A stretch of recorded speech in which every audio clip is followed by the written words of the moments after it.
to a what's going on, everybody, and welcome to a double dose of Prime Sports World. Here, bringing you another edition of college football showdown. And we haven't been here in a couple weeks, but we got a lot to talk about here. I'm Israel Rivera, your host, and here with my man from the Daily Blitz.blog, Christian Simpson. What's going on, everybody? Missing in action is Matt James. Christian just came off a show with David, our show, so he's putting in double time tonight with the Prime Sports World. But before we start the show, please like, share, and subscribe to the podcast on all platforms. What's going on, Christian? Man, you brought out the leather today. Leather so soft. I see. I gotta bring it out, baby. I gotta, man. If I had to, man, I should have brought out the gold studs. Right. My wife got for Christmas. You know. I hear you, man. And I got the hat. You know, I can't take the hat off because you know what? I'm looking a little scruffy. Look, man, okay. It's all good. Look, man. I'm bald, but my fuzz is starting to grow back already. And nah, man, I'm glad you said that, Izzy. Yeah, we doing double duty tonight at the Prime, man. But you know what? This is why you hired me. And this is what I'm here for, man. I'm here to contribute. I'm here to provide the analysis. You know that everyone is listening to. And look, it's been a while since you and I have talked some football. So, you know, absolutely. Yeah, and I'm glad to be back on the air with you. I'm absolutely. What's good, Glenda Rivera? And hey, we got 15 viewers, man. Hey, thank y'all for showing up so quick. 11 now. Y'all better come back on. Hey, y'all better come back on. Y'all better come back on. Okay. My man's talking about okay, they being funny. You know, Twitter, you know, YouTube got trolls. Oh, of course. You know, YouTube got trolls. It's all good, baby. It's all good, baby. Your mama like them too. Anyways, so let me talk about the first round of the college football playoff, Christian. What do you think about the first round of the college football playoff before we get going on the regular show? I mean, look, it went as expected as I thought it would. I'll admit to you, I was so back and forth with Alabama and Oklahoma. You see the matchup and you just say to yourself, ooh, Oklahoma might get them again because they've had Alabama's number the last 2 years. I mean, they put a beat down on them in 2024, come away with a 2-point victory in Tuscaloosa in 2025. And look, Alabama don't lose to the same team 3 times in over a calendar year, do they? And I just love the adjustments that Alabama made in game. They didn't wait at the half. And if Latzia Brooks doesn't catch that touchdown on 4th and 2, you know, we're looking potentially at a 24-point deficit that Alabama's in, but Alabama adjusted and they did something in that game, Izzy, that they didn't do in the first meeting in Tuscaloosa. They put pressure on John Mateer, and Oklahoma could never recover. Man, you know, I love that you brought up Alabama first because I really agree with everything you said. That defense, I was really we text during the game all the time. Yeah, we text all the time. And what was my first thing I said in the first half, Christian? I said Alabama playing soft again. They were. Playing soft. Listen. I don't know what it was. I don't know if Kalen got my message or something, but what we saw in Norman in that first round game, that was Alabama Crimson Tide football. They got back to the basics. I know they really struggled to run the football, but defensively, that pass rush got home. Those linebackers were able to sit back in coverage. And big number 99, Tim Keenan. Yes. You know my saying, Izzy. You better have game. You got two first names, baby. And yes, sir. Look, man, that's a big win. To me, that's the best win next to Georgia for Alabama. And I think they kind of wanted to send a message. Yeah, we know we didn't look all that great in the SEC championship game. And right. Yeah, we know we lost 3 games and we made the college football playoff, but they showed they deserve to belong. Right. No, they do. And another game I want to touch on is Miami and Texas A&M. I'm so glad you went to this because Izzy, the former defensive player in me, was smiling from the left side to the right. Listen, I understand football is a game where you want to see the offenses, high octane offenses. You want to see the ball fly up and down the field. But the football purists, such as you and I, we loved every second of that game. And the fact that Miami decided to muck the game up, turn it into a dogfight, and 1 through 11, that was glory. The U days. I'm talking athleticism, and just pure punch and pure fight in each tier of the defense, right? And Miami just made one more play when it mattered most. Mark Fletcher was the reason why they were able to win this game. Man, and so yeah, I was gonna pull up his stats here, but man, Mark Fletcher was a man amongst boys in that game. He had the one, I think, what was it, like a 60-yard run to kind of put Miami down there. Yeah. And then they ran that jet sweep play to the freshman wide receiver Malachi Tony, Yeah. who had a pretty quiet game. They kept him in check pretty for most of the game. Texas A&M did, and they were trying. Miami was trying to find ways to get him on the edge. They were trying to find ways to trying to get him open. But Texas A&M did a good job at bracketing him all game, and he ended up getting in the end zone. But Mark Fletcher was a man amongst boys. They could not stop that guy, man. I mean, and like we'll talk about him in the matchup against Ohio State, definitely. But there's two guys that I want to touch on from Miami's defense. That, and you know where I'm going here. They're gonna give Ohio State some problems too, and they gave Texas A&M some problems. Are you and Ruben Bain? Ruben Bain to me was the best player I saw in the ACC defensively all year long. You talk about a guy that's disruptive. Look no further than Ruben Bain, and I love the motor that he plays with. Like, he never gives it up. And Izzy, you're a coach now. What's the one thing you always preach to your players? You play until that whistle is blown. And Ruben definitely brings that. But I remember texting you during Miami and Texas A&M, and before that game, what did I say to you? What are they gonna, if Miami can keep Marcel Reed and KC Concepcion in check, they win this football game. And look at what happened. And they did. And and going down the stretch on it, I was a little disappointed in Texas A&M's play calling in the red zone, because I felt like they should have got, you got down there to the 3-yard line or so. Mm-hmm. And I felt like Marcel Reed's biggest strength in the red zone has got to be his legs. You have to try and get Marcel Reed going on the ground there in the red zone. He's money, I think, in the red zone.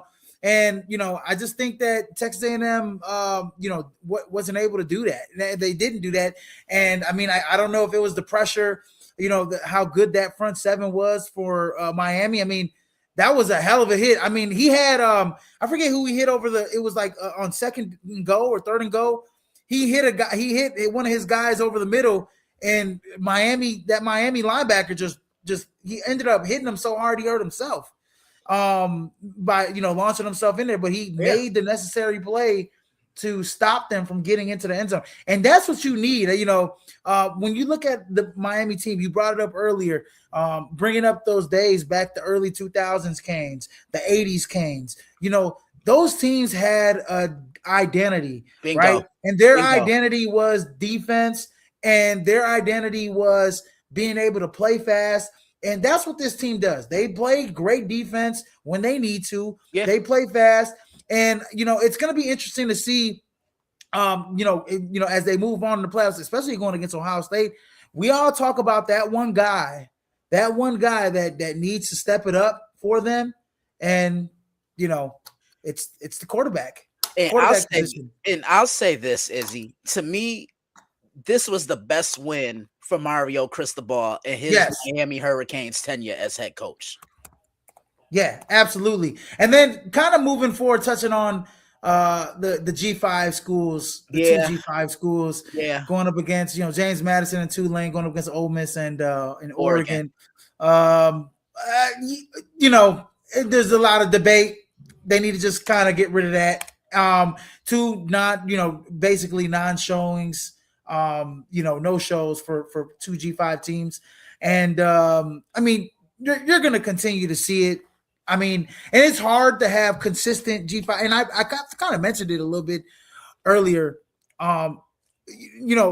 Boise State, who's, I think they're moving over to the Pac-12, the new Pac-12 now. Yeah.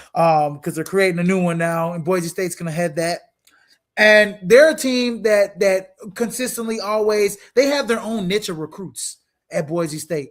That's one team, one kind of G5 kind of school. I don't know if they're going to consider them now that they're in the Pac-12.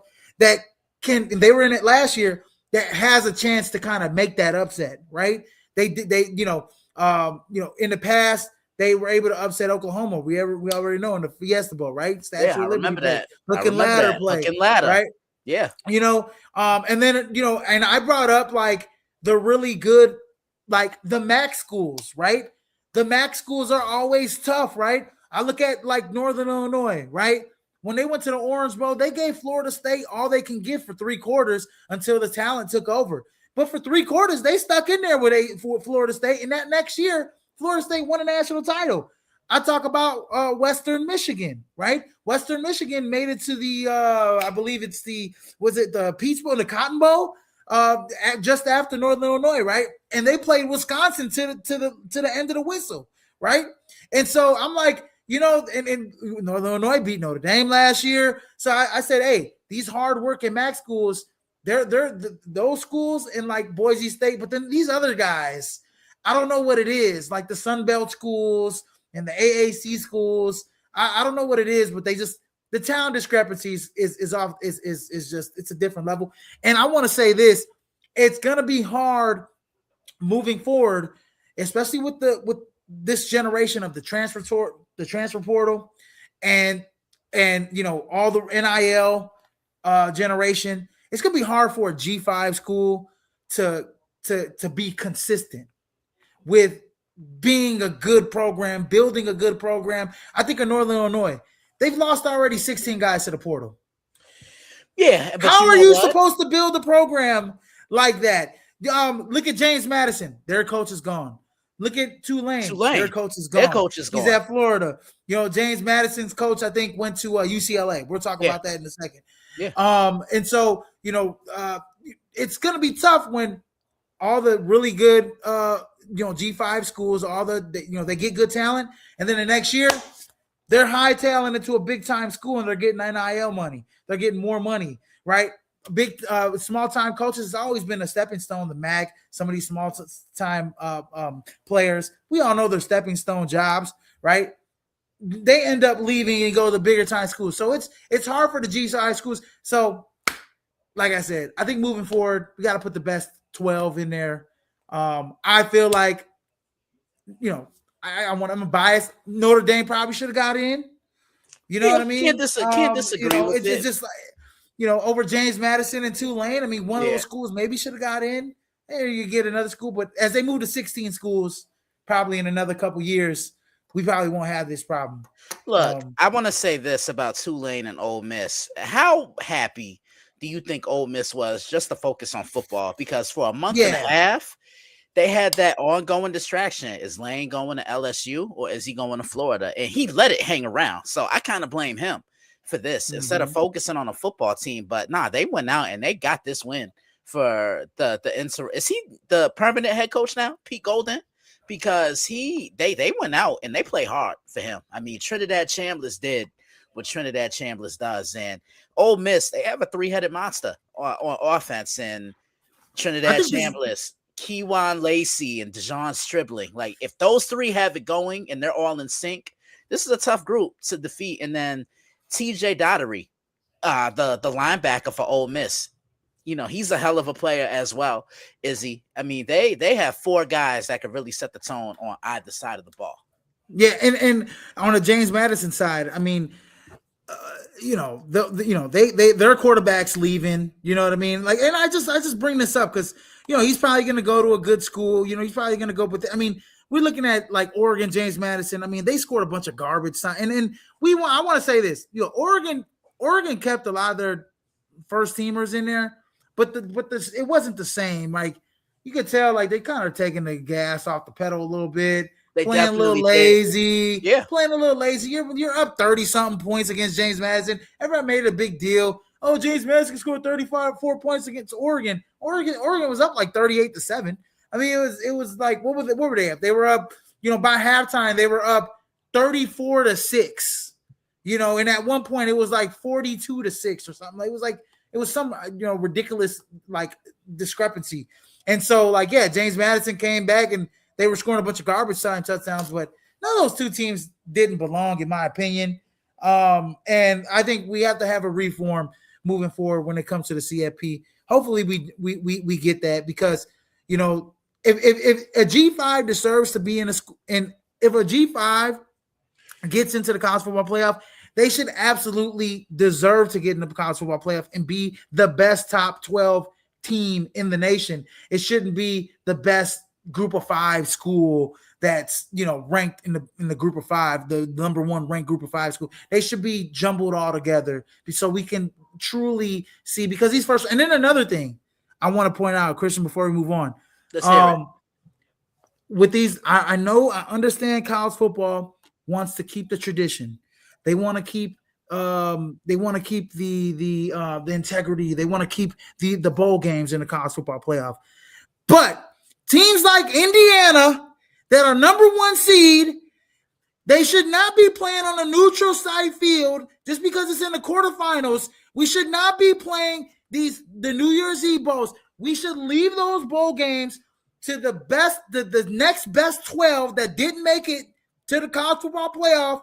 We should leave it to those teams, right? So then you actually can see who's going to be playing on that stage, right?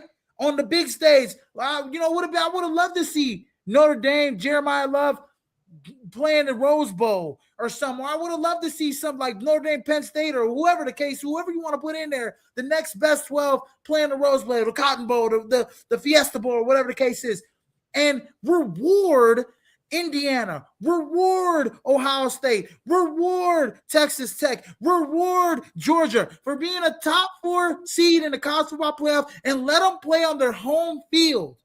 Let them play on their home field. I don't understand why we got to keep the pageantry, why we got to keep these bowl games intact in the college football playoff. Let other teams play that shit. We have a college football playoff for a reason. The higher seeds should continue to play on their home field until we actually get to the national championship. I don't know if you agree, but that's just my take on the college football playoff. That's what reform that we should do. You're not wrong. And I mean, you could make a case for Notre Dame being in, but I think they looked at the head-to-head trajectory and they put Miami in over them and they put Texas A&M over them. And those are the 2 teams that that Notre Dame lost to. Excuse me. Yeah, no, and it's looking like, Miami played, they pit them 2 together and Miami won. So, we'll see. I mean, I was big on, if those 2 teams played each other again, that Notre Dame would beat them. But hey, I'm not on the committee and I don't make the rules. Maybe we need to be on the committee. We do, because I got some. I really do agree. I really do. I'm gonna stand on this hill that the quarterfinal, at least in the quarterfinals, bro, like Indiana should be playing a home game against Georgia. I agree. Against Alabama. I agree. Wouldn't you want to see Alabama playing cold weather? I would love it. Oh, I would love it. You know what I'm saying? I would love it. You know what I'm saying? Like, what are we doing here? What are we doing here? Wouldn't you want to see Miami from the South playing Ohio, playing the Horseshoe in December? Like cold weather? Like, all we're doing is we're favoring the South in a way, right? Yeah, we're favoring the South by putting it in a neutral site field. When in the NFL, when these guys get to the pro level, we ain't playing on neutral site fields. Y'all are playing. If Green Bay is Chicago, you got to go to Chicago. You're going to go play in Chicago. It's cold as hell down there, and you better get used to it. Better get used to it. So I feel like we should, at least for the quarterfinals, let's reward the top 4 and have them play on the home field instead of the neutral site field. Let those New Year's Eve bowls, let those bowls go to other teams, right? Other teams that would love to play in those bowl games. Nobody wants to play in a Pop-Tart Bowl. Nobody cares about playing in the Michelin Man Bowl. Like, teams will get up and play in the Rose Bowl. Teams will get up and play in the Cotton Bowl. They'll play in the Fiesta Bowl. But nobody wants to play in a Pop-Tart Bowl. Nobody's watching that. Nobody's watching that game. So that's just me. Anyways, moving on to coaching news. And we got some big news here for coaching news. And I guess the number one news that we're gonna talk about here is Kyle Whittingham, who seemingly he stepped down a few weeks ago from Utah. And everybody knows who Kyle Whittingham is in the college football community. He is the all-time winningest head coach in Utah Utes history. He was the former defensive coordinator. He's a longtime Utah coach. I talked about it. He was at the University of Utah for damn near most of his life. Majority is his adult life. He went from BYU playing 4 years at BYU straight into playing, being a coach at some capacity at the University of Utah. Even was the defensive coordinator under Urban Meyer for 2 years before taking the reins he was the head coach at Utah for 20 years before stepping down. And he was stepping down because of really same thing why Nick Saban wanted to step down, right? He couldn't take the portal anymore. And, he's just kind of getting older and up there. I think he's almost close to 70 or so. He's like 66 years old. He's 66 years old. And so now he becomes the new head. This is the opportunity he couldn't, pass by. Called up Urban Meyer. Urban Meyer said he called me up and, kind of weighed the options. And Urban was like, are you kidding me? You got to go. And so, it was a big thing from him and his family and a lot of the colleagues told him to take the job. And he's taking the job. And I love the first thing he said, Christian, at the press conference. He said, this game is won on a line of scrimmage. Beautiful. And what I'm going to do is I'm going to bring toughness to the line of scrimmage and we're going to run the football. Yeah. And I absolutely love that. Listen, man, Izzy, you look at a lot of his teams in Utah, they stayed within their box. They were never teams that were going to light up the scoreboard. They weren't going to push the ball up and down the field unless they had to. Like they knew how to pick their spots, but they wanted to control the line of scrimmage and run the football. I mean, this year, Utah averaged close to 290 yards per game running the ball. And you look at Michigan a couple of years ago. What were they successful at in that championship run? Running the football, pounding that rock in between the trenches with Blake Corum and Donovan Edwards. And if he can create a 1-2 punch out the backfield, kind of like what Jim Harbaugh had all those years ago, Michigan could get back to it. But I just want to see what he's going to do with Bryce Underwood, because we saw a couple of flashes from Bryce, but he wasn't able to consistently put it together. But I heard that Kyle is bringing Jason Beck with him, his offensive coordinator from Utah to Michigan. So I want to see what he's capable of doing. But Michigan, they want to get back to the basics, playing good defense. The defense isn't the problem. It's the offense. It's the question marks on offense. Hit the transfer portal, see what you can get, surround this team with weapons, and Michigan's going to be right back there in atop the Big Ten. Absolutely. And I think he's gonna have access to all the boots and all the money in the world to get any recruit he wants. And he even said, we know he's 3-0 versus Michigan as a Utah Utes head coach too, right? So he's gonna bring toughness. He's gonna bring smash mouth football back to Michigan. He's gonna bring a defensive identity. He's a defensive coordinator. He's a smash mouth middle linebacker that is a legend at BYU. Is definitely coaching legend at Utah. He's got so many dang wins. He's the all-time winningest coach in Utah. He'll never, ever pay for a meal in Salt Lake City. That's for sure. And me, I used to go to Salt Lake City all the time. I've made spend a lot of time in Salt Lake City. Literally, there are restaurants that says Kyle Whittingham eats here for free. That's how much of an impact he has in the state of Utah. Okay. Yeah. So this guy is gonna bring. It's a blue blood program. This is exactly what Michigan needs to get back after the Sherrone Moore incident. And I didn't want to have a show and talk about Sherrone Moore. I got my own so with Sherrone Moore, everybody was joking on him, clowning him. I'm not gonna be the man to kick I'm not going to be the man to joke and kick a black man down in America while he's on this tough time. Yeah, there you go. That's just me, bro. Just me, bro. I got more pride than that, my boy. Yeah, so, for sure. You know what I'm saying? So, but they had to do what they had to do, and best of luck to whatever Sherrone Moore's endeavors, and hopefully he gets through that troubled time that he's going through and stuff like that. It's a rough time for him and his family. But Kyle Whittingham, this is all about Kyle Whittingham, and I think at Michigan. He's gonna do some good things, and I think that rivalry, Ohio State Michigan, it's on and popping next year. It's on and popping Yeah. next year, and I Yeah. think he's in line for a new quarterback too, right? Because if I'm not mistaken, Blake Underwood is looking, or don't quote me on that, but I think Underwood is looking possibly to go elsewhere.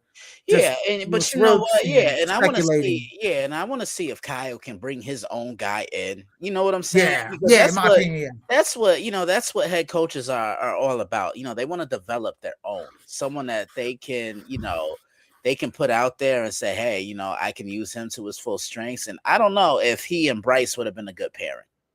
Yeah, and Bryce wish Bryce the best of luck somewhere else. I don't think yeah, like you said, I don't think that style. I think he's probably looking to bring in a veteran. He's got some running backs already there. He's gonna. I mean, I'm very excited to see what's gonna happen for Michigan in the upcoming future. Next is Marcus Freeman. He's staying at Notre Dame amid NFL interest. There were some teams that were clamoring to possibly make him a head coach next season, but he stays at Notre Dame. Thoughts on that, Christian? I'm glad he's staying. I think he and Notre Dame, it's a hand and glove fit. The players love playing for him. It just seems like this team is elevated since he's taken over as the head coach. They were in a national championship last year. They're only going to get better. They have a really good recruiting class coming in. And you also think about it. If he did leave, who do you get to replace him? Like, think about it. Like, that's who. True. Yeah, because in my opinion, Marcus Freeman is a top 5 head coach in the country. If I had to give you the list, it's Kirby. It's who else can we throw in there? I'll say Kirby. I'll say Curt Cignetti.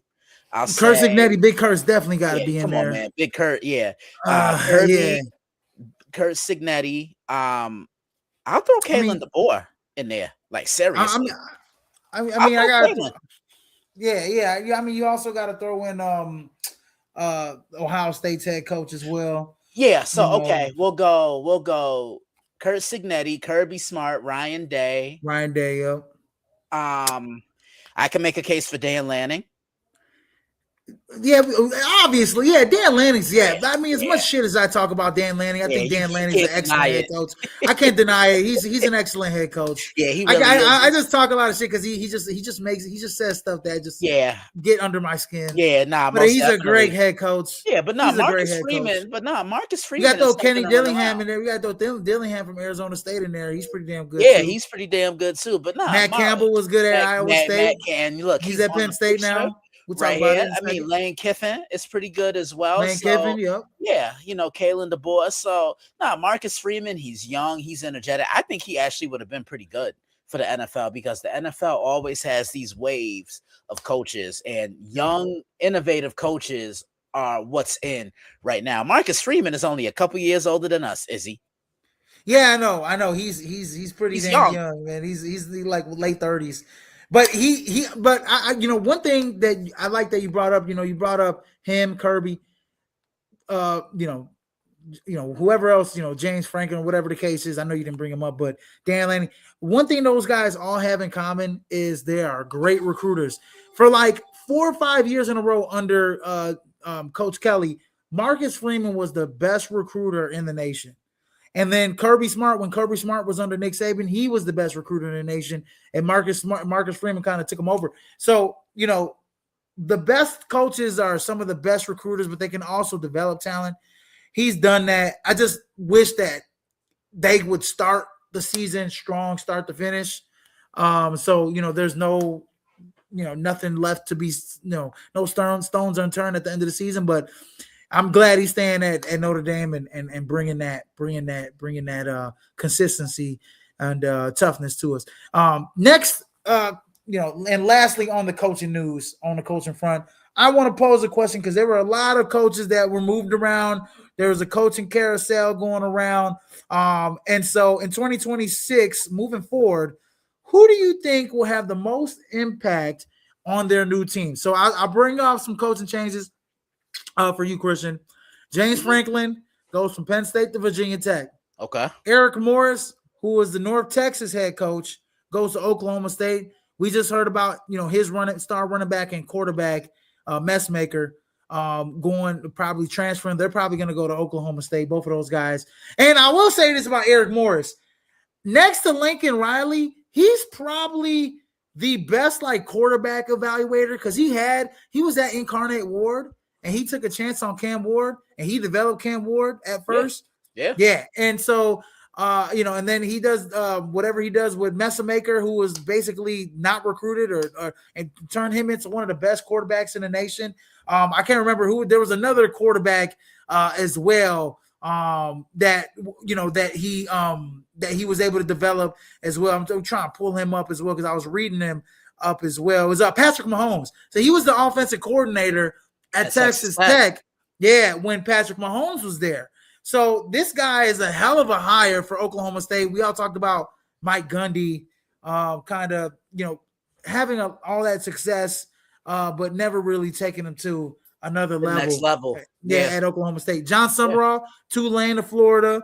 He was just in the CFP. We got a couple of CFP G5 guys. Bob Chesney goes from James Madison to UCLA. Jim Mora, 2 seasons at University of Connecticut. At UConn. 18 wins. They didn't win 18 wins for 8 years before he got there. He got it in 2 years. He goes to Colorado State. He's got a chance in the Mountain West Conference to possibly, if the G5 thing's still in play, to take that team to maybe a CFP. Matt Campbell, we talked about him. Iowa State to Penn State. Kyle Whittingham, we talked about him. Pat Fitzgerald, coming off hadn't coached for years, coming off the controversy at Northwestern. He's the head coach at Michigan State now. Yeah. And then obviously Lane Kiffin, the big one, left Ole Miss to go to LSU. We all were kind of up in arms with that. He's getting $25 million in NIL money from boosters. Who would turn that down? But out of all those guys and out of other guys that I didn't mention, there's some other guys that I didn't mention, coordinators that switched over, who have the most impact in 2026. I'm going to say Matt Campbell. And Izzy, you know how high I've been on Matt Campbell. Anytime we recorded an episode of College Football Showdown, what's the one thing I would always tell you and Matt James? I would love to see him at a bigger program. We're finally getting the opportunity. We talk about a leader of young men, a guy who can keep the locker room together. And, I'm so pumped for him in this opportunity. He's young. He kind of coaches with a smooth charisma about him. And I have a feeling a certain quarterback that he coached in Ames is going to be his quarterback in Happy Valley and Rocco Beck. Yeah. But, I just think, this was an opportunity that Matt couldn't pass up. I think Matt is one of the more underrated coaches we have in the country, and I can't wait to see what he does with this program. And he's also, you got, he had two really good running backs at Iowa State as well. And Osama and I forget who the other kid is, but a real smash and dash type of running backs there in Iowa State. You might look at those guys. He's still got 2 hella good running backs still on the slate. Not sure. I think with Nicholas Singleton and Kaytron Allen, I'm not sure if those guys are probably declared for the draft because they're juniors this year, if I'm not mistaken. I hope they come back because when those guys are when those guys are on the field, Izzy, we talk about it all the time. They are the best tandem of running backs in the country, and I don't even think it's close. Man, those 2 guys with Matt Campbell. Oh my God. Dude, that's like a match made up because he wants to run the football. Matt Campbell wants to run the football and then do play action pass. Add Rocco Beck with the talent that they have at Penn State. Man, you're spot on. I like that one. For me, I think in 2026, I think this is kind of going to be, on the lower end, the most impact. And I'm going most impact just because of how probably bad they were. But I'm actually going to go Pat Fitzgerald, Michigan State. Okay. I think Pat Fitzgerald, Michigan State. I think people are real low on the hire. They think the game has passed Fitzgerald up. He hasn't coached in so long, yada, yada, yada. But I think Pat Fitzgerald is going to create an identity down there in East Lansing that people are not ready for. He's going to make a change at that university, and he's going to bring his identity. We already know Pat Fitzgerald, smash mouth guy, played for the Northwestern team back in the early 2000s that made it to the Rose Bowl. And so I think Pat Fitzgerald is an excellent hire for Michigan State. I think next year he's going to have the biggest impact. They're going to have the biggest jump. I think they only had 4 or 5 wins. I think I could see 8 wins, 9 wins for Michigan State next year. And I think give it a couple years, and Michigan State will be back, and they'll be back as being a player in the Big Ten under Pat Fitzgerald, in my opinion. So for years, I mean, dude, Mark D'Antonio was an excellent coach. Yeah, he's an excellent coach for Michigan State. We talked about they're always playing little brother to the basketball program, obviously, but Mark D'Antonio was a solid coach for Michigan State after Nick Saban left. And now you get Pat Fitzgerald, who really took a Northwestern program to newer heights. Newer heights. I mean, before the scandal, Northwestern was right there. You could make. I know Northwestern's a rich school, but you could make the argument that, that's new stadium they built in Evanston because of Pat Fitzgerald's success there for the football team. Most definitely, in my opinion.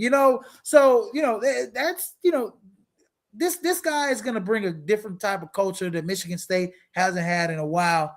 And I think that he's going to make the biggest impact. Obviously, we could talk about the big ones. Lane Kiffin, they're going to be working with $25 million in NIL money. LSU just needs a few tweaks here and there. Lane Kiffin's going to turn them around. Kyle Whittingham, I know, is another big one.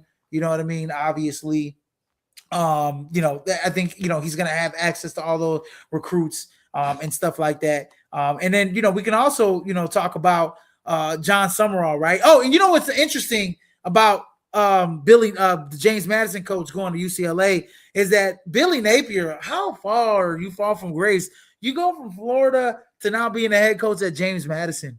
Everybody's got to start back from somewhere. You got to start back from ground zero to kind of work your back up. Definitely. So it's a crazy turn of events right there. Yeah. But I think that Summerall from Tulane, he's going to bring a different type of attitude. Hopefully, DJ Lagway already hit the portal, so he's going to probably, I'm not sure where his quarterback from Tulane, he was the former quarterback from BYU, Jake Retzlaff. I'm not sure if he may transfer to Florida. I'm not sure what his eligibility is, but I'm sure they'll find a loophole in this new generation of the transfer portal, right? So, anyways, that's the coaching changes here going on. You guys let us know in the comment section who you think will be the biggest hire and have the most impact in 2026. And now, moving forward to the meat and potatoes of the show, we got the college football playoff quarterfinal preview here, ready to talk it up with my boy Christian Simpson. And I know he's got some stuff in the lab. We decided to do it 2 days before because these games start on Wednesday and Thursday. So I know Christian's already in the lab. I know Friday probably would have been a little too early to talk about it. So we're bringing it in Monday, so it's fresh. Christian, I know you probably already got something already in mind or what you're about to preview and what you're going to preview or previewed. I haven't seen anything yet, but anyways, moving on to the first game we have on stage is actually the New Year's Eve game in the Cotton Bowl between number 10 Miami and number 2 Ohio State. This one is a rematch, and you got a lot of the guys in Miami talking about the 2001 national championship game in which Ohio State was it? I think that's not 2001, it's 2003, I believe, if I'm not mistaken. Yeah, I think so. 2003, yeah. Where Maurice Claret and we're talking about the infamous pass interference call in the end zone that kind of kept Ohio State alive in that football game in which they won. The Miami faithful can't wait to play it. Jeremiah Smith was quoted as saying, they're worried about something about 20 years ago. We got something for them this year. That is hot to handle right there. Your thoughts on the game? Number 10 Miami versus number 2 Ohio State, man. Now, Izzy, what's coming, baby. Yes, sir. Let's do it on my count. Let's do it. 1, 2, 3. Shameless Shameless plug number one. 1, baby. Look, I cannot wait for this game. You got two of the bluest of blue bloods in our sport. I remember that national championship, and the kids that are playing for these teams now, they probably don't even remember it. I highly doubt they were even born when that game was going on, but I'm sure they know something about it. Miami, they can give Ohio State problems. I mean, they look, they have the pass rush, and if they can take anything away from Indiana, what do I always say, Izzy? The bully don't like to get bullied. And that's what Indiana did. What makes you think Ohio State can't do it? I mean, Miami can't do it, but I think this is a little bit of a blessing in disguise for Ohio State, just due to the simple fact this time kind of reminds me of when they lost to Michigan last year. You're able to go back to the drawing board, adjust, see what you did wrong, see what you did right. How can you attack moving forward? And they kept their foot on the gas en route to another national championship. They're back in the Cotton Bowl. This is where they clinched the spot last year against Texas to the national championship game. I cannot wait to get my hands on this one. I preview it on Wednesday, 2 hours before kickoff, and my main man right here, Israel Rivera, is going to be the first to see it, baby. You know, it's a family thing, man. Absolutely. Absolutely. I think that this game is very interesting. I got an upset of the week. It's Alabama over Indiana. Okay. We'll get to that in a second. That's my upset of the week, as you guys can see. But if I had to pick a second upset, it's Miami over Ohio State. And it's because I think Mark Fletcher is about to go on a Zeke Elliott-esque run in the college football playoff. So you're where he's just running through teams. Just straight, big, physical runner. The line is leaning on guys. We all know Mario Cristobal's offensive line coach, right? That's what he brings, big physical linemen. I talk about that one guy that needs to make plays, though. And he's been there, done that, and that's Carson Beck. One guy that needs to make plays is Carson Beck. And for the last month and a half, he ain't been making plays. He actually been playing great football in the second half of this season, but this is a new season now. And Carson Beck, you know what? All you need to do is just exist in between the 1 or 2 seconds in which you hike the ball and hand the ball off to Mark Fletcher. Okay. Look, and then make some plays to Malachi Tonin and don't turn the ball over. And I think you'll be okay. Yeah, and there's two X factors I'm watching in this game from Miami. It's the guy you just mentioned, Malachi Tonin. Reminds me a lot of T.Y. Hilton. Can play in the slot, can play on the perimeter, goes deep, can play intermediate, can go short. He can flip this game in momentum that will favor the Miami Hurricanes because he can take a screen pass and turn it into a 50-yard chunk play. And then on the Ohio State side, we already know what they're going to do. They're going to try and they're going to bracket Jeremiah Smith. The key in this game, to me, is Carnell Tate. Because I've seen Julian saying target Carnell quite a bit. And anytime Carnell has had his number called, he's answered.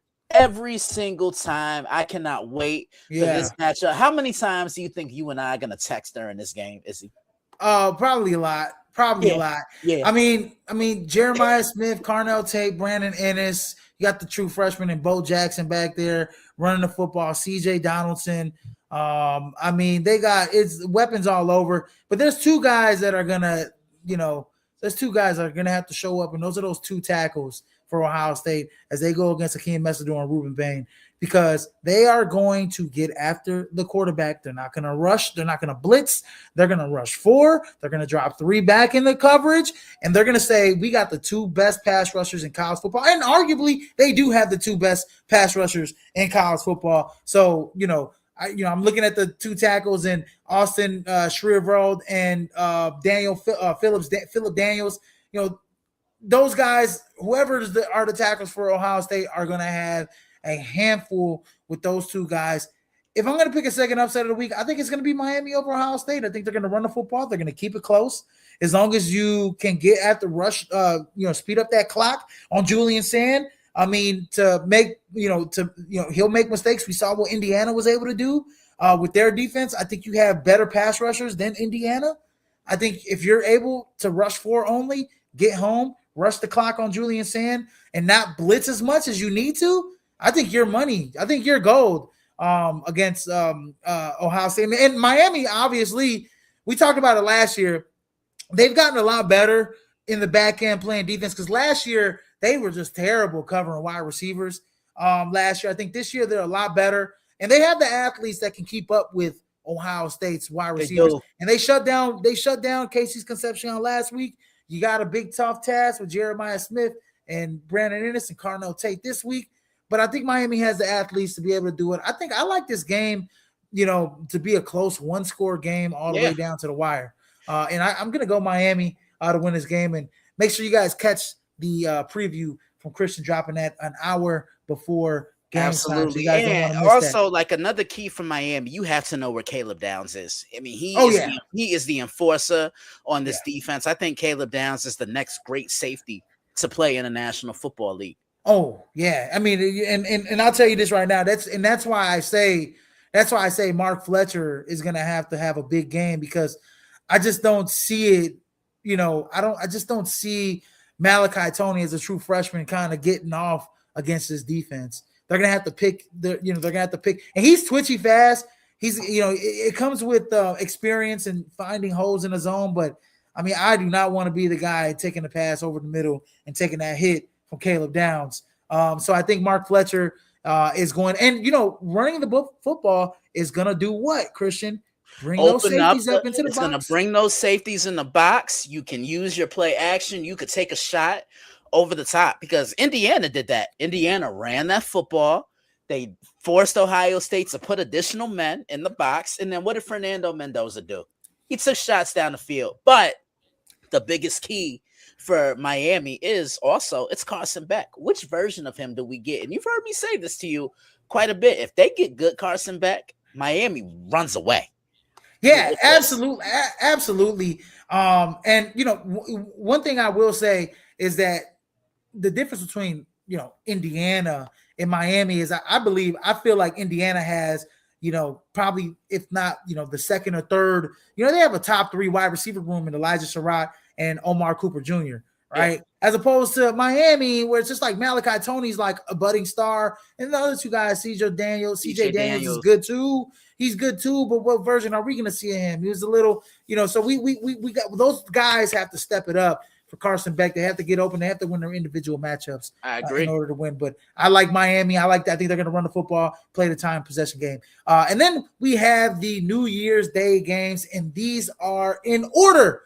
The first game on the slate is the Orange Bowl, where we have number 5 Oregon going up against number 4 Texas Tech and all of their booster money that everybody's talking about.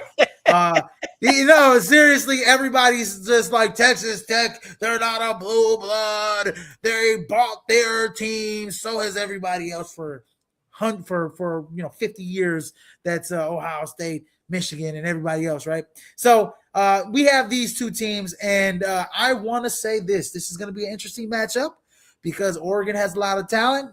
We're going to see Dante Moore, but we're also going to see probably the best linebacking core in college football with Texas Tech.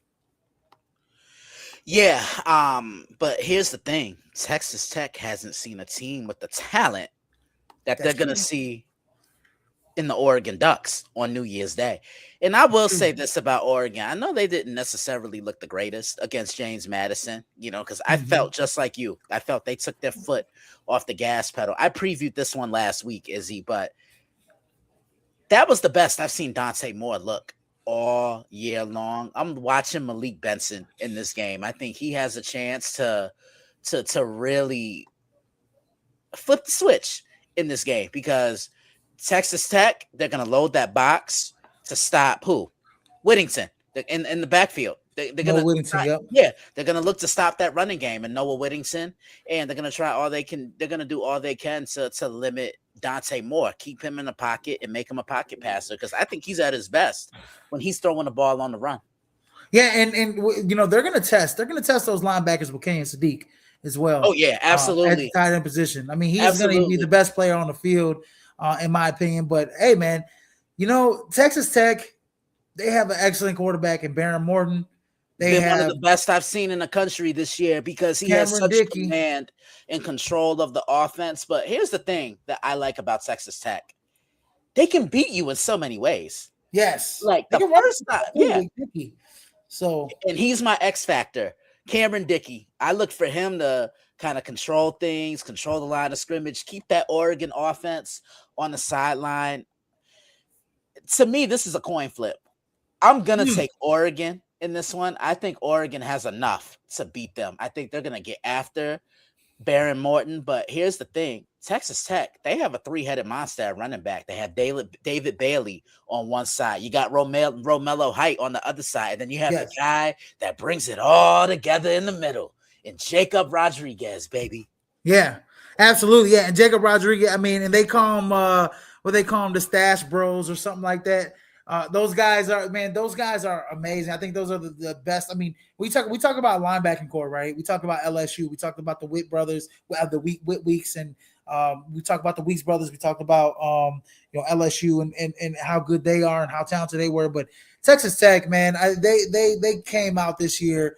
Those three linebackers, they have really played the best football, in my opinion, out of all the linebacking cores. So it's going to be interesting to see. I think, what's the pass rush going to look like, right? If they can't get any, what Oregon's going to have to do is they're going to have to get rid of the football real quick, right? And if they can get those fast, speedy guys on the edge and get them into space, I think it'll be a long day for Texas Tech because they're going to have to bring guys up in the box. And then that's when you start playing cover zero, you start playing man. Then, that's especially if they can get the running game going, which I don't think Oregon is going to necessarily get the run game going off the bat. I think it's going to take some time. I think if they spread them out a little bit and they start passing the little passes on, the little jet screens and all this stuff and getting guys on the edge, which are pretty basically like run plays. When you throw those screens, bubble screens and stuff of that nature, and then they start opening it up, spread those linebackers out a little bit. That opens up Kenyon Sadiq in like the slot and kind of in that middle seam area where he loves to work. In between the linebackers, and no linebacker in the country, I don't care how good you are, can keep up with the athlete like Kenyon Sadiq. So we're going to see if Oregon, it's going to be key if they can run the football, like you said, that will open up everything else. If they can't score points, and another thing is they will probably be able to kind of keep, score points. Can Texas Tech keep up with that with them as well, scoring points? I think they can. I think this is going to be a high scoring game. I can see that. Oregon's a 2.5-point favorite. I can see this going down the wire. Whichever team has the ball last will probably win this football game, in my opinion. Next game we have on the slate as a second game. We have 3 on New Year's Day, jam-packed Thursday for college football, and this is the Rose Bowl as we got number 9 Alabama going against the number 1 seed Indiana Hoosiers and Kurt Cignetti and the Heisman Trophy winner, Fernando Mendoza. Alabama coming off that big win in the first round against Oklahoma. Indiana with the bye. How do you see this one playing out, Christian? So this is the first meeting between these two, and I think we have 2 of the best coaches in the country. I also think this is the best quarterback matchup we have out of all 4 games. I mean, Ty Simpson, he was automatic this year. It's the last name.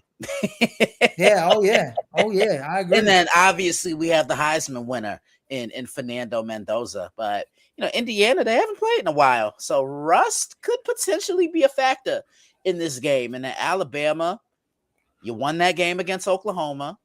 Now it's time to put it behind you. Focus. This is the best team in the country. I think this is the best team in this tournament. Indiana is physical on both sides of the football. They can wear you down offensively, and then they can punch you in the mouth defensively. I previewed this one today, Izzy, and I think the biggest key for Alabama, they have to get pressure on Fernando Mendoza. He's left games where he's had too clean of a jersey, in my opinion. And can Ty Simpson avoid the pressure throws? Because Indiana, they're going to throw a lot of looks at him. Michael Kamara, Stephen Daly. They're the two best pass rushers for Indiana. D'Angelo Ponds, he's probably going to be on Ryan Williams. And I want to see what Indiana can do against Jam Miller. He didn't really have an impact last week against Oklahoma, but I know Alabama's going to want to get him going. And Alabama, they're going to have to disrupt Fernando Mendoza and his rhythm, and force quicker throws, because Fernando likes to stand back in that pocket and he likes to buy time. I think this comes down to the final 2 minutes, and this comes down to who has the ball last, and I think it's going to be Indiana. I'm going against you. I like the Hoosiers, baby. Yeah, I just love what I saw at front seven from Alabama last week. I think, or 2 weeks ago. I think that those guys, led by Tim Keenan at nose tackle, he's a space eater. He takes up two guys. It's hard to really block him up the middle. I don't think Indiana necessarily gets the run game going. I don't think they've seen when Alabama is at their best. I don't think they've seen a more physical, more physically imposing, dominating team. And I think, and I brought it up again, this is a bad matchup for Indiana, especially on a neutral site field, because you're playing the Alabama team that, they would have, I think in cold weather would have been worse. But I think on a neutral side field, they're going to play a lot better. They're going to be more comfortable. They're going to play a lot better in the Rose Bowl. And look, hey, they were here, 2 years ago? I mean, with Nick Saban against Michigan. Yeah, that ended up being his final game. Yeah, and lost, and that was a really good game. And I don't know if some of those guys are on that team, but especially on defense. But I mean, you got some guys on the offense, like I said, that need to step up. Ryan Williams needs to step it up. He just cannot get separation for whatever it is. Hopefully he can say he went from being a darling last year to kind of coming down and having like a sophomore slump. One guy I think is an X factor for me for Alabama outside of like Ty Simpson is Jeremy Bernard. I think he's a guy, he's a jack of all trades. They move him all over the place, right? They could, he can run the football. You get him on jet sweeps. You can put him in the slot. You can put him on the outside. You can, throw bubble screens. He can catch it on drag routes. He can run dagger routes. He can take it over the middle of the field. He could do pretty much everything for Alabama. And so it's all about what you're doing keying in if you're Indiana, because if he can get going, it could be a long day for them. But I got Alabama's defense. I think they're going to make it tough on Fernando Mendoza. I think that those holes, those windows are going to be a lot smaller against Alabama. And we'll see. All the SEC faithful are going to be chirping in this game if Alabama wins. So they better hope that Indiana does, because Big Ten fans aren't going to like what the SEC faithful going to have to say. So look, you say Jeremy Bernard, I raise you one. I'm watching the big guy in the middle for the Alabama Crimson Tide. He goes by the name of Tim Keenan III, 6'2", 320 pounds, and he's that pocket pusher. And I always tell you, Izzy, pressure up the middle is harder to defend than it is coming off the edges. And if he can push that pocket, if he can set the tone, everyone else can eat around for this Alabama defense. And he's a true lane eater. He clogs up the lanes, and he may not show up on the stat sheet necessarily, but his presence and his impact are definitely felt. Absolutely. And then when I look at Indiana, go ahead, brother. And then when I look at Indiana, Omar Cooper. Look, Elijah Surratt has been great, but Omar Cooper, to me, is the ignition to this entire offense. You remember that catch he made? Against Penn State. Yeah, and when he wants the ball, Fernando calls his number and he answers the phone. He comes out the phone booth. He's going to be key in this one for Indiana, because I think he can put a lot of stress and a lot of pressure on the Alabama secondary. Absolutely. I do agree. I like both of those guys in this game. And then our last game of New Year's Day, and that is the Sugar Bowl between Ole Miss and Georgia. And this is a classic, two SEC teams playing in the Sugar Bowl, SEC Classic here, with Ole Miss, number 6 Ole Miss going against number 3 Georgia. And these two teams is a rematch of earlier in the season when these two teams faced. I believe it had to be in the middle of the season, where Georgia won 43-35 in between the hedges. And this was a game. Trinidad Chambliss, Gunnar Stockton, kind of slinging it all over the field a little bit. Both on just under 300 yards in this game. If I'm not mistaken, Ole Miss really couldn't get the ground game going against Georgia, but nobody really can. And this, I think that game was a October 18th game, so middle October game. Yeah, I remember I previewed the regular season matchup, Izzy, and Ole Miss had them for 3 quarters, and then that Georgia defense just rose to the occasion, and they held 17 points in the fourth quarter. And they held Ole Miss to a single yard of offense. They scored 17 points. They scored 17 points in the fourth quarter. Georgia Ole did. Miss only had a single yard of offense in the entire fourth quarter. It takes more than 3 quarters to beat the Georgia Bulldogs. Gunnar Stockton that game, by the way, Christian, 26-31, 4 touchdowns, no interceptions. Yeah, Gunnar Stockton isn't a bad quarterback. Everybody wants to say he's not all that great, but they don't watch it like we do. 5 total touchdowns. He also had 59 yards rushing with a rushing touchdown. Yeah, and I think total MVP of that game. Yeah, and I think he can put pressure on this Ole Miss defense with his mobility, because you just never know what you're gonna get. He stands back in the pocket, and if the play breaks down, kind of channels his inner Josh Allen. Not saying he's as big as him, but when the lane's open and it's man coverage and nobody accounts for the quarterback in that man coverage, he's taking advantage of the open field. Yeah, absolutely. And I think this is a game in which, look, Georgia, they know that they could beat Ole Miss. This is a game they're going to miss Lane. Ole Miss is going to miss Lane Kiffin calling the plays. There's a lot of, talent on Ole Miss. Deshaun Stribling, Harrison Wallace the third, right? Deuce Alexander. You also have Kawan Lacey, right? Running the football. And then Trinidad Chambliss is the straw that stirs the drink for them. But I just don't think it's enough. I think I called this pretty much from maybe week 10 on, or whatever the case is, towards the end of the year. I think Georgia is going to be the favorite to win a national championship. I don't think this game will be even close. I think Georgia dominates this game against Ole Miss. I think they win by a couple scores, couple touchdowns in this game. I think Trinidad Chambliss he was kind of banged up from the last game that they played against Tulane. He got a couple hits, but he was on fire against Tulane. But this is Georgia. It ain't Tulane you're playing. And I think that defense on Georgia's side is going to be flying around the field for them. So yeah, give me Georgia to win this ball game. Yeah, I'm with you. I like the Georgia Bulldogs as well. Man, it's finally here, Izzy. I feel football is at its peak right now. You got the college football playoff, week 18 of the NFL.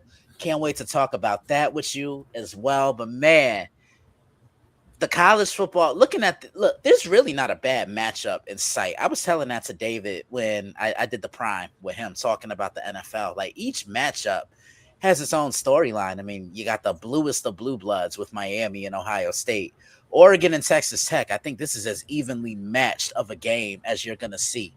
Alabama, Indiana, first time meeting. Is Fernando Mendoza ready for the stingy defense that he's about to see with the Alabama Crimson Tide? And Ole Miss and Georgia, these two played earlier in the year, like you mentioned. And look, when Georgia needed to step up, they did it. And after this, we have 4. Then it goes to Miami, and we crown a champion. And man, this college football season has gone by super fast. Where's the time gone? But we are here with the best 8 that the college football landscape has to offer. But anyways, that's been a wrap, ladies and gentlemen. Please like, share, and subscribe to the podcast here on all platforms where you can view and hear Prime Sports World, as we bring it all the time, every week. And let us know in the comment section who you think is going to win the national title this year, and your picks to win those games on New Year's Eve and New Year's Day. But I am your host. This is a wrap. I'm your host, Israel Rivera. There goes Christian Simpson from the DailyBlitz.blog. Don't forget to catch his preview of Miami, Ohio State an hour before the matchup. And hopefully everybody had a good Christmas and got everything what they want. And make sure on Wednesday, on New Year's Eve, you guys drink responsibly and make sure that you guys call a Lyft, get a taxi. Like, Walk home if seriously, you need to. don't Yeah, be go stupid. ahead. Don't Don't be be stupid. They're gonna be Please out don't. here. They're gonna Don't be be out here. don't be stupid, man. Your lives are too valuable to not Lives just are too you, valuable. but Number one. the people in your life as well. But Izzy, man, happy New Year, brother. I Happy New appreciate Year if you. I don't see you. Yes, exactly. We Man, probably gonna say it. We probably gonna chat and talk. But Happy New absolutely. Year as I got you on here. Happy New Year, my brother. It's been Man, another one around the sun. listen, And I can't wait to do it 2026 is gonna again. bring a lot of joy to everybody. Look, man, I So can't wait to do it again next 2026 is year. our year. Look, I'm already coming back next year. Look, I'm signed with y'all for life. Y'all got me forever. We signed up. Yeah. We signed up, y'all. Yeah. We signed up. And All in right, case Izzy, you guys, should we do it for the final time? oh yeah, for the last one in 2025. Look, everybody, in case I missed you and you didn't join the show, good afternoon, good evening, and good night, ladies and gentlemen. He threw that thing off the backboard like T-Mac in 02. You know how I do it. Just for me to say, holla at your boy. Holla at your boy, and we'll see you guys in 2026. Absolutely. Y'all peace out and have a great night. Atlanta, BTA, like BTA. like TJ said, BTA. BTA on the Rams. And yes, your boy officially lost his fantasy football championship matchup because Bijan Robinson just went ape shit crazy in the first half. But y'all have a peace out. We signing out. Peace out, y'all.